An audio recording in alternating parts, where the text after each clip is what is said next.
Welcome to our first Gardening Times live programme. We're in the studio filming this first programme, which will hopefully be one of the first of many, and we're going to be looking at gardens and gardening and bringing you the exciting stories from around the country and around the world. We'll be in the glasshouse sowing seeds, and these will be the first of the season, which of course is very exciting. We'll also be potting up the fuchsia cuttings that we took last autumn. We'll be out on the mixed shrub border doing some quite serious pruning in order to regenerate some growth that will have good effect from the spring onwards, and some of the plants will be showing good autumn colour as a result of this pruning.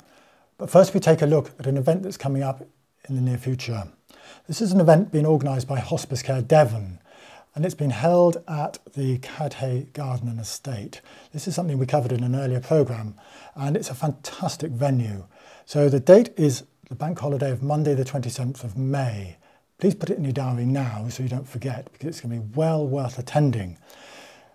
The event is called the Rose Festival and Garden Fair. And the actual Rose Festival part has been headed up by Robert Mattock, who's one of the best known rose growers in the country, working for Mattock Roses. He's heading up the Rose Festival, and on his stand he's actually going to have a search for lost roses. So if you do have a rose that you're not sure about, do bring it along to this event. Lots of other things going on. Anne Swithenbank is going to be on the Ask the Experts panel. Other talks and speakers are going to be giving fascinating talks of a whole range of plants and topics, as well as Ask the Experts during the day. If you arrive early, plenty to eat and drink from local suppliers. Lots of stands, local growers, national growers, local colleges, and some craft stands as well. 27th of May, bank holiday, put it in your diary. We will be talking about it in future programmes. For the first time this year, we're on the site of our new appotment project. The weather has been so difficult this year, as we all know, that we haven't been able to get out and do as much as we'd hoped. But not to worry, there's still plenty of time to get lots of things done. So I thought we'd introduce you to what's going on up to now, and also to our main supporters who've been very generous. And to start with, one of the most important things about an appotment, of course, are the pots.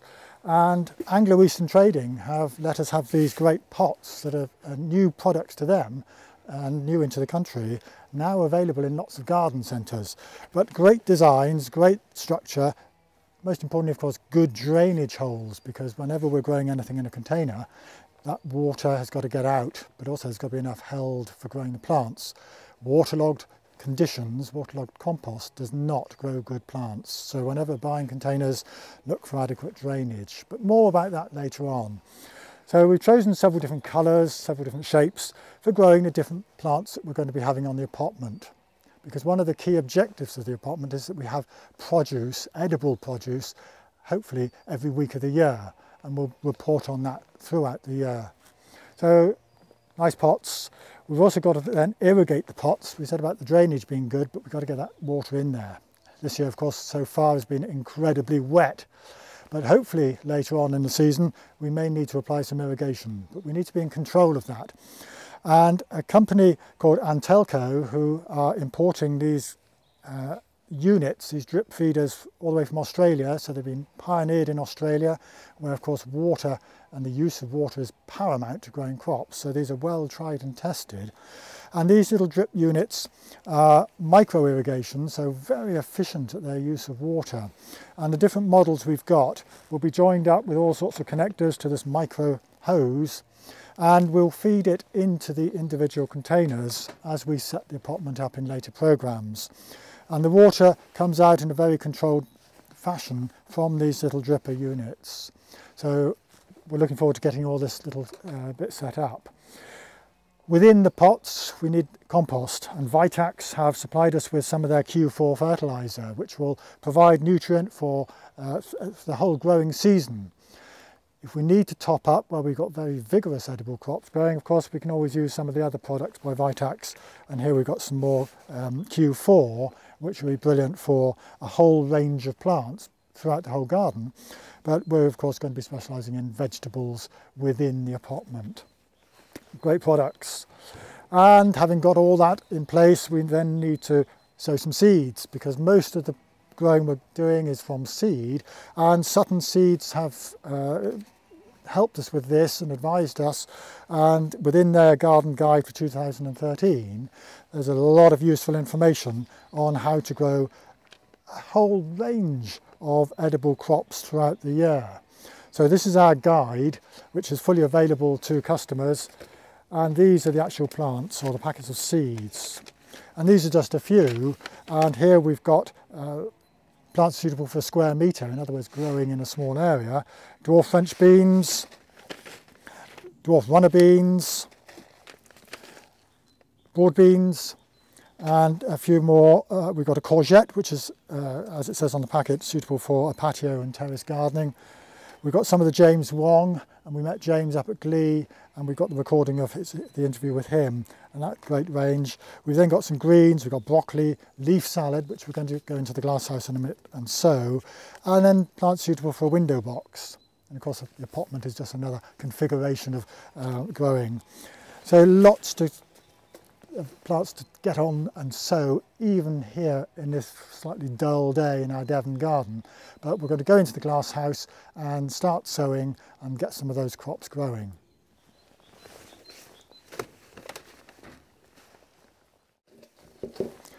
We come into the glass house to sow some seed. Particularly we're going to sow some leaf salad, which is a very quick crop. And this will give us some edible leaves, hopefully in 2 or 3 weeks. So I filled the container. This is one of the pots we looked at outside. It's got quite a good depth of compost, so it certainly won't dry out. So everything's ready, compost has been firmed, and it's now actually time to sow seeds. And how I sow seeds, lots of different ways, is to put some seed in the palm of my hand. Just enough for the pot. Always keep a clean surface, because what you don't want is wet compost or any debris going in that container, because it will contaminate the seed.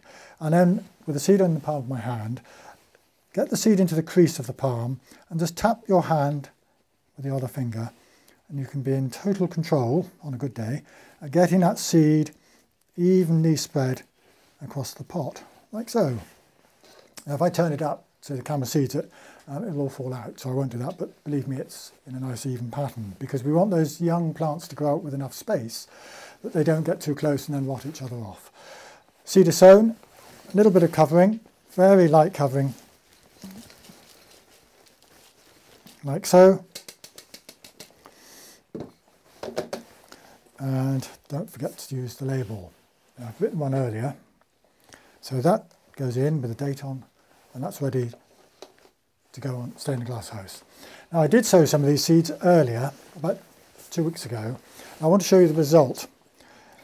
Now this isn't because of the quality of seed, it's fantastic quality seed, but because of the low light levels we've had over the last few weeks since sowing these, I've ended up with quite straggly plants. Now this was a bit of an experiment because I wanted to see what happened. So at this time of year, don't panic, these are still edible and I'll harvest these and have them for lunch, but that's what can happen. And I used a recycled container here from the kitchen. And so first crop, not brilliant, still edible, but not as good as the second crop, because hopefully the light levels will be getting better as time goes on. Now, it doesn't matter what size container, you can have some fun, because whatever size of space, look at that, milk bottle tops, enough for half a sandwich. Great fun, have a go. A little bit of tissue paper in the bottom, keep them moist, because obviously a smaller area and they will dry out quickly. But that's a little bit of cress, and just enough for a sandwich. I have sown some other crops, and I was using the Sutton's Garden Guide, and at the back of this guide there is a very good chart showing the different cultivars and varieties that they do, plus the timing of sowing and harvesting. Well worth getting hold of a copy from your local garden centre or from Sutton's themselves. And I have sown some carrots because we want some early crops. And I sowed these 2 weeks ago. These are carrot early Nantes, and this is Amsterdam forcing. And it's a great sight to see those germinating and coming up. Again, they're getting a wee bit leggy because of the low light levels, but I'm hoping once again that the sun will come out and these will get stronger very quickly. You notice that I've sown them quite thinly because I don't want to be thinning them out and wasting those seeds. So whenever you're sowing in a container, sow them very thinly, and these will grow away and hopefully produce some nice carrots in another 4 weeks. But we'll keep you posted on that. But it's our first crop heading our way for the appotment project, and that's quite exciting. There are many methods for propagating new plants that gardeners can undertake, and one method I particularly like is taking cuttings. This hardy fuchsia megabotanicum has provided plenty of material that we'll be using later at Blackwood.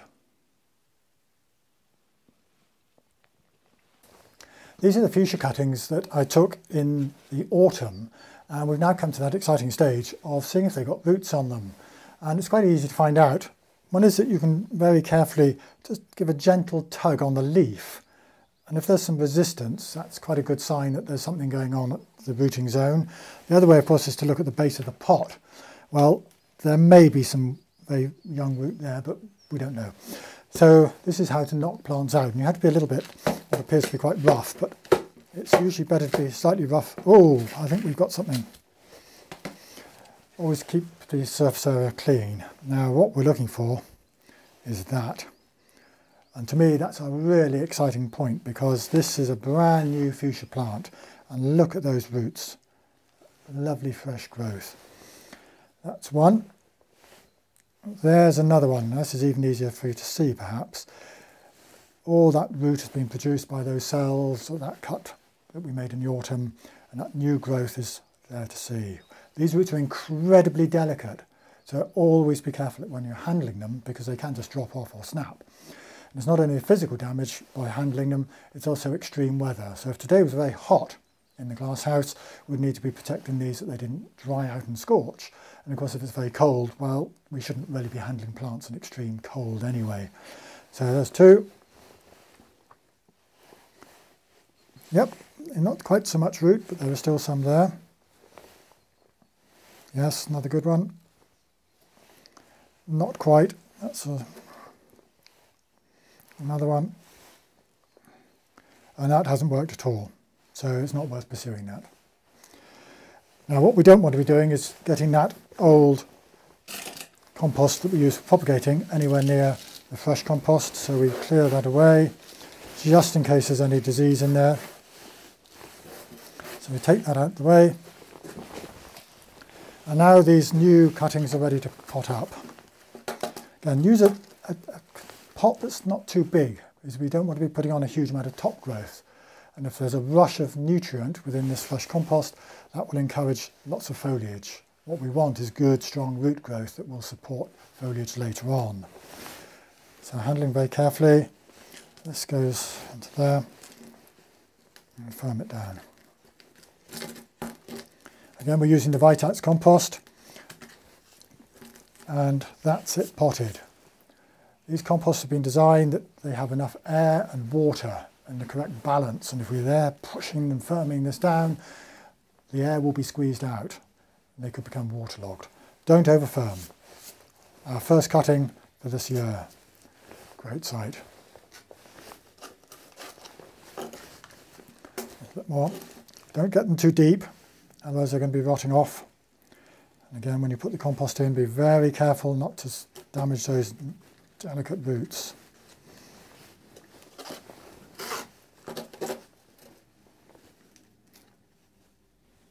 Always handle the top very carefully as well, so you don't damage any foliage.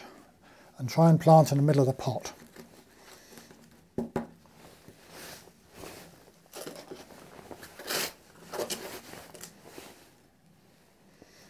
It's got a nice little root system on it, it's good and strong, worth doing.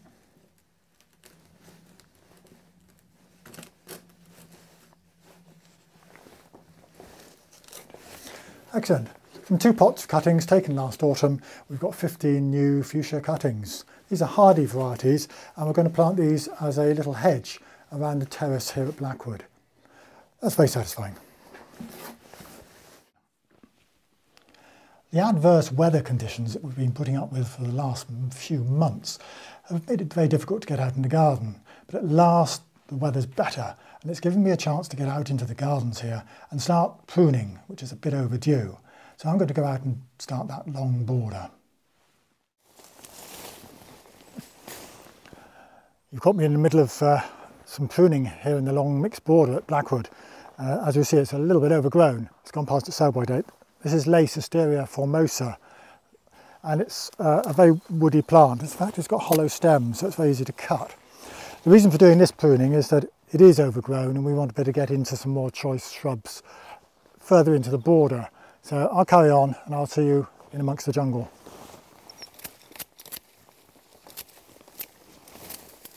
I managed to cut my way through the first obstacle of the Lace and the bramble, and I've reached one destination, which are these cornus, the dogwoods. And here we've got the red stem cornus and the yellow.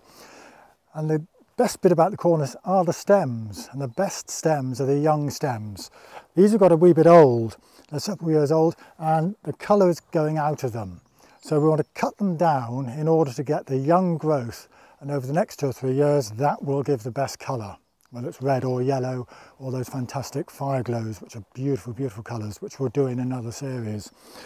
But before we do any serious pruning, we need to bear in mind a couple of points. One is health and safety and tools and everything else. So on the tool front, get yourself some decent loppers and secateurs, because sharp secateurs and loppers make sure that you cut cleanly. And that's very important for the plant to heal over.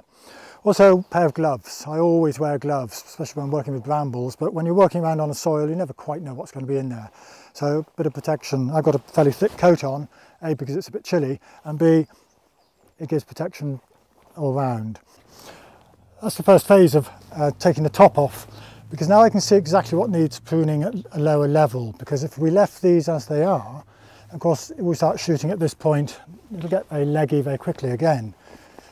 We must always remember when we're pruning, we must always remove dead material, dying material, and diseased or damaged material.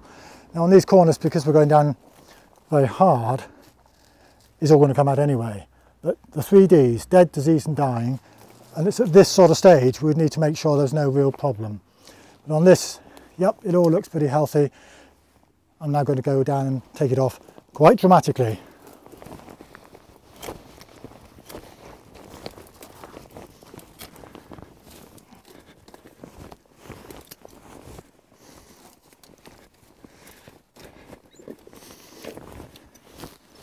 And that's about it. The new growth will come from all these shoots. It's lovely and healthy, and in the next few weeks, a couple of months, those shoots will be seen and they will form this beautiful red colour next winter. Good, that's that plant pruned, and in a few weeks' time those new shoots will appear from these stems and that will look stunning, especially ready for next autumn. While I was doing the pruning, I noticed one of the stems, while it was still attached to the parent plant, had been resting on the soil, and because cornus are so good at rooting, that stem had produced a lot of nice roots. I cut it off, and there we have what's known as an Irishman's cutting. And if I go and get a spade and put that in the ground, I got myself a new cornus.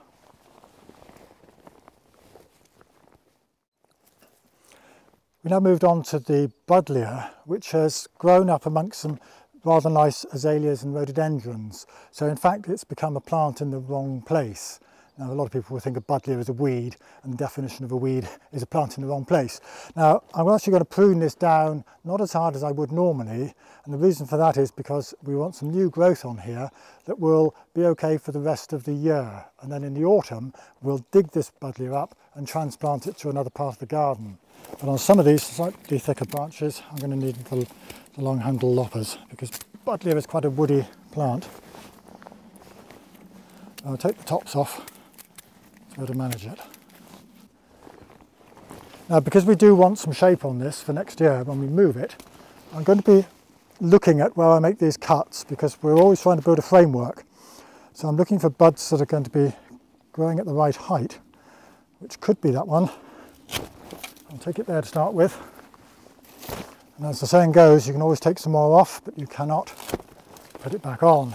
So cut it first, have a look. Now we don't want too much coming out the side, so that one will come quite hard back. And I think that's about it, because even though this looks very woody, it's amazing how bud initiation or new buds will come from these points here. So I think we're finished on that one. Yep, I'm pleased with that. and that's going to be fine for the rest of the growing season until next autumn. Excellent. All that needs now is to remove all the debris and go and have a cup of tea.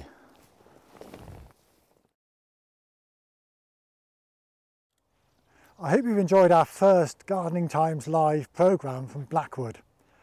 In the next programme we're travelling to Somerset to visit a grower who practices the organic concept. I hope you join us then.